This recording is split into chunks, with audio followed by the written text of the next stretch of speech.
कहानी उस पढ़ी लिखी प्रेमिका की जिसने 5वीं फेल प्रेमी के लिए अपने परिवार के 7 लोगों को मौत के घाट उतार दिया।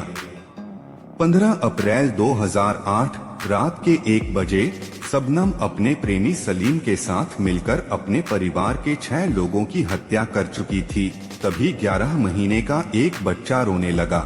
शबनम ने सलीम को फोन करके बुलाना चाहा।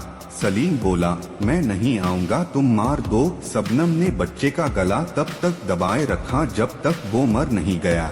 शबनम ने 7वां खून कर दिया था। ये कहानी यूपी के अमरोहा के बावनखेड़ी गांव की है। एक दूसरे के लिए जीने मरने की कसम खा चुके प्रेमी जोड़े ने 7 जिंदगियां छीन ली। घटना इतनी विभत्स थी कि तत्कालीन सीएम मायावती को सूचना मिलते ही अमरोहा जाना पड़ा। अमरोहा के बावनखेड़ा गांव में शबनम के पिता शौकत की बड़ी इज्जत थी। चूंकि वह कॉलेज के लेक्चरर थे, इसलिए गांव में किसी को कोई जरूरत पड़ी तो वह उनके पास आ जाते। शबनम का एक भाई इंजीनियरिंग और दूसरा भाई MBA कर चुका था। शबनम खुद पहले इंग्लिश से फिर भूगोल से MA कर चुकी थी। पिता की ही तरह लेक्चरर बनने का ख्वाब था। तभी शबनम को प्यार हो गया। शबनम को बावनखेड़ा गांव के 5वीं फेल सलीम से प्यार हो गया। दोनों परिवार से छिपकर एक दूसरे से मिलने लगे। फिजिकल रिलेशन बना और शबनम प्रेग्नेंट हो गई। हालांकि इस बात का खुलासा बहुत बाद में हुआ।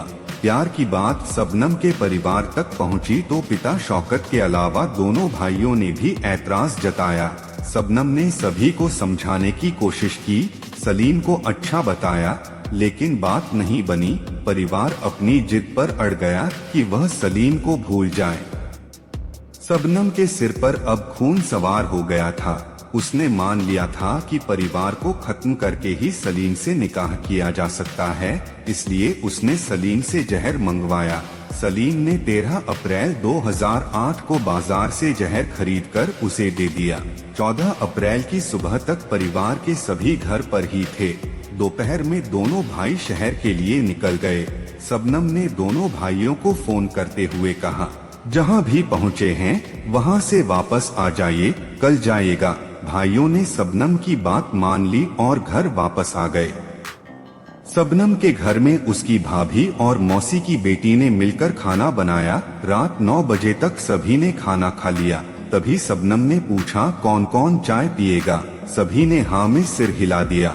शबनम ने उबलती चाय में जहर की पुड़िया खोली और मिला दी। सभी को चाय दी, लेकिन खुद नहीं पी। चाय पीने के बाद सभी अपने कमरे में गए, जहां उनका दम घुटने लगा और मर गए। शबनम को जहर पर यकीन कम था, इसलिए उसने सलीम को फोन करके बुलाया। सलीम अपने साथ एक कुल्हाड़ी लेकर आया। शबनम के कहने पर उसने पहले शौकत के सीने पर कुल्हाड़ी मारी, उसके बाद मां पर, फिर दोनों भाइयों, भाभी और मौसी की लड़की को कुल्हाड़ी से मारकर मौत के घाट उतार दिया। इसके बाद सलीम कुल्हाड़ी लेकर भाग गया। रास्ते में एक तालाब दिखा, उसी में कुल्हाड़ी फेंक दी। तभी सलीम के फोन की घंटी बजी। दूसरे साइड शबनम थी। उसने कहा, वापस चले आओ, भतीजा जिंदा है। सलीम बोला, अब मैं नहीं आऊंगा, तुम मार दो। शबनम ने 11 माह के भतीजे का गला तब तक दबाए रखा जब तक कि उसकी मौत नहीं हो गई। रात करीब 2 बजे शबनम दहाड़े मारकर रोने लगी। आसपास के लोग आ गए। शबनम ने कहा, घर में लुटेरे आ गए थे, उन्होंने सबको मार दिया। मैं बाथरूम में थी इसलिए बच गई। 4 कमरों के घर में चारों तरफ सिर्फ लाशें नजर आ रही थीं। खबर इतनी बड़ी थी कि रात में ही लोकल थाने से लेकर लखनऊ होते हुए दिल्ली तक पहुंच गई। सुबह सूरज निकलने से पहले 10 थानों की पुलिस फोर्स पहुंच चुकी थी। डॉग स्क्वाड पूरे गांव का चक्कर लगा रहे थे। फोरेंसिक वाले पूरे घर की बैरिकेडिंग करके सैंपल इकट्ठा कर रहे थे। 7 लोगों की हत्या 15 अप्रैल का सबसे बड़ा मुद्दा बन गई। कानून व्यवस्था पर सवाल खड़े हो गए। उस वक्त की मुख्यमंत्री मायावती हेलीकॉप्टर के जरिए अमरोहा पहुंच गई। लगातार रो रही शबनम के सिर पर हाथ रखते हुए आरोपियों पर सख्त कार्रवाई की बात कही। 5 लाख का चेक देने का ऐलान पहले से कर चुकी थीं। हालांकि घटना स्थल पर मामले की जांच कर रहे इंस्पेक्टर आरपी गुप्ता ने मायावती के पीए से शबनम को अभी मुआवजा न देने की अपील की। चूंकि उन्हें शबनम पर शक था तो उन्होंने कहा 24 से 48 घंटे का समय दे दीजिए, पोस्टमार्टम और फॉरेंसिक रिपोर्ट आ जाए तब मुआवजा दिया जाए। 16 अप्रैल को पोस्टमार्टम रिपोर्ट आई। पता चला कि किसी भी व्यक्ति ने मौत से पहले कोई संघर्ष नहीं दिखाया, मतलब किसी ने भी कुल्हाड़ी के वार को रोकने की कोशिश भी नहीं की। ऐसा इसलिए क्योंकि जहर की वजह से या तो उनकी जान जा चुकी थी या फिर वह बेहोश थे। इंस्पेक्टर आरपी गुप्ता को यही पहला पॉइंट मिल गया। जब पूरा परिवार बेहोश था तो शबनम कैसे होश में थी? उस वक्त जो हालात थे उसमें पूछताछ भी नहीं की जा सकती थी, इसलिए आरपी गुप्ता ने सबूत जुटाना जारी रखा। शबनम ने रोते हुए बताया था कि छत के जरिए बदमाश घर में घुसे थे। यह पहली ही लाइन तब झूठी साबित हो गई जब पता चला कि छत पर जा रही सीढ़ी का दरवाजा तो अंदर से बंद है, फिर जमीन से छत की ऊंचाई 14 फीट पर थी, दीवार प्लास्टर की थी, ऐसे में ईंट पकड़कर चढ़ पाने का भी कोई माध्यम नहीं था। बदमाश सीढ़ी से आते तो उसे लेकर क्यों जाते? इंस्पेक्टर आरसी गुप्ता की नजर में शबनम आरोपी बनती जा रही थी। तभी किसी ने खबर दी कि सलीम को उठा लीजिए, सब पता चल जाएगा। आरसी गुप्ता सलीम को पूछताछ के लिए उठाने वाले ही थे कि खबर मिली। उससे घटना के अगले दिन ही पूछताछ हुई थी और पुलिस ने उसे क्लीन चिट दे दिया। 17 अप्रैल को उन्होंने सलीम को फिर से बुलवाया और पूछताछ के लिए सख्ती का सहारा लिया। सलीम टूट गया और बता दिया कि हत्या उसने ही की है।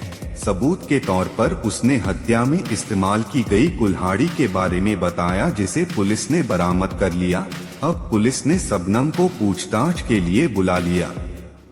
पुलिस ने पूछताछ शुरू की तो उसे पहले वह हत्या में शामिल होने से मना करती रही। तभी सलीम बोला, मैंने सब बता दिया है, अब तुम भी स्वीकार कर लो। शबनम रो पड़ी। इस तरह से केस पूरी तरह से सुलझ गया। हालांकि पुलिस ने इसके पहले शबनम की कॉल डिटेल निकलवा ली थी, जिसमें पता चला हत्या के 5 मिनट पहले और हत्याकांड के 10 मिनट बाद शबनम ने सलीम को फोन किया था। पूरे महीने में 55 बार बात हुई थी। पुलिस को आरोपी के जरिए सच सुनना था, इसलिए शबनम से पूछताछ की गई। पूरा केस पानी की तरह साफ हो गया था। अमरोहा की डिस्ट्रिक्ट कोर्ट ने 3 अगस्त 2010 को ऐतिहासिक फैसला सुनाते हुए सलीम और शबनम को फांसी की सजा सुनाई। जज S.A. हुसैनी ने कहा, इससे ज्यादा जघन्य कत्लेआम नहीं हो सकता। पुलिस ने जिस तरह से केस को सुलझाया उस तरह से मैंने अपने पूरे जीवन में जांच नहीं देखी। डिस्ट्रिक्ट कोर्ट से निकलकर ये मामला इलाहाबाद हाई कोर्ट गया। हाई कोर्ट ने भी फांसी की सजा को बरकरार रखा। सलीम और शबनम को माफी की उम्मीद थी, इसलिए सुप्रीम कोर्ट गए, लेकिन वहां भी फांसी की सजा बरकरार रही। शबनम और सलीम ने अपने सारे कानूनी दाव आजमा लिए, लेकिन कहीं भी माफी नहीं मिली। इसके बाद उन्होंने पिछले राष्ट्रपति प्रणब मुखर्जी को दया याचिका भेजी, जिसे उन्होंने अस्वीकार कर दिया। शबनम के वकील सहर नकवी ने यूपी की गवर्नर आनंदीबेन पटेल को पत्र लिखा। उसमें उन्होंने कहा, आज तक भारतीय इतिहास में किसी महिला को फांसी नहीं हुई है। शबनम को होगी तो पूरी दुनिया में भारत की बदनामी होगी। आप शबनम की सजा को उम्र कैद में बदल दीजिए। गवर्नर ने इस मामले को यूपी सरकार को ट्रांसफर कर दिया, जहां से अभी तक कोई फैसला नहीं आया। सलीम प्रयागराज जिले की नैनी और शबनम रामपुर की जेल में बंद है। अप्रैल 2008 में जब ये घटना घटी, उस वक्त शबनम 2 माह की गर्भवती थी। जेल में बेटा पैदा हुआ। करीब 6 साल वह जेल में ही रहा, लेकिन इसके बाद उसे सैफी नाम के पत्रकार और उनकी पत्नी ने गोद ले लिया। ये वही सैफी हैं जिनके पास पढ़ाई का पैसा नहीं होता था तो शबनम पढ़ने के लिए पैसे दे देती थी। शबनम का बेटा ताज उर्फ बिट्टू अब 13 साल का हो गया है। सैफी कहते हैं कि वह आज तक बिट्टू को उसकी मां के गांव लेकर नहीं गए, बावनखेड़ा तो दूर अमरोहा तक नहीं लेकर गए। फिलहाल इस वक्त स्थिति एकदम अलग है। बावनखेड़ा गांव बदल चुका है। लोग सबनम या सलीम को याद नहीं रखना चाहते। यही कारण है कि पिछले 15 साल से न सिर्फ बावनखेड़ा बल्कि आसपास के 4-5 गांव में पैदा होने वाली किसी भी लड़की का नाम सबनम नहीं रखा गया।